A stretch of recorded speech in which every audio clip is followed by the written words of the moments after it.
Star Wars is coming at Star Wars Day is coming up and I'm running out of shelf space. So today I'm going to show you a couple tips and tricks that you can use to help get more space for displaying those new Star Wars sets on Star Wars Day.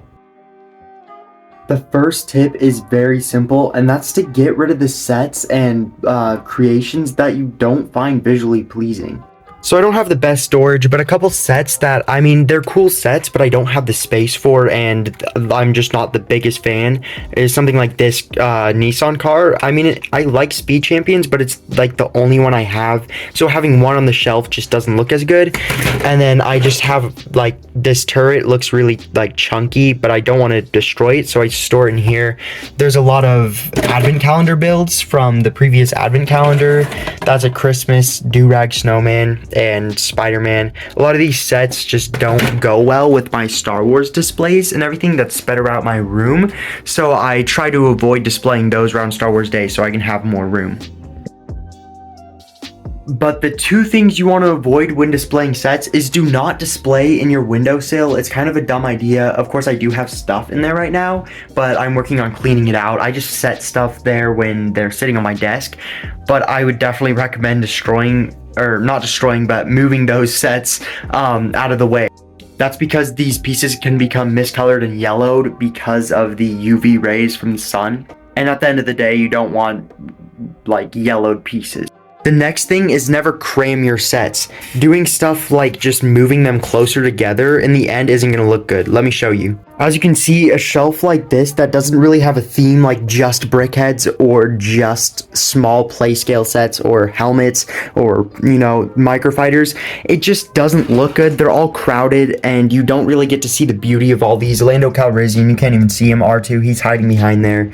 Then obviously bigger sets kind of display worse, but when you have only about 2, maybe 3 sets on each shelf, it looks way better. And it seems like an obvious answer to go ahead and crowd them so then you have more space on the other shelves, but in the end of the day, you're kind of trying to make the sets look good and not necessarily, you know, just crowded and like not visible. It's also better to clear areas like this where you definitely 100% can display stuff here. Obviously, I'm not doing that right now, but if I were to, you know, move the gears up onto here, put some of the Legos back into the bins, any of these like little containers, put them back into their little respected areas, everything would look a lot better and I'd have more shelving and display space on my dresser. The final thing I would recommend is going ahead and displaying in another room. If you have another room, I personally do, to display my Mario sets, I would recommend doing that as well.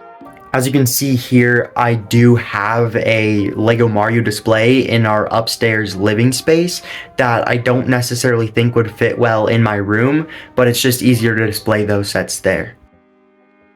And the last thing that I do every here and there is put stuff like poly bags and stuff, and let's see, like a keychain here. I hang it up on spots on the side of my, like maybe sometimes on the wall. I also have a pin board that I sometimes put poly bags when I have them. I can display them right there.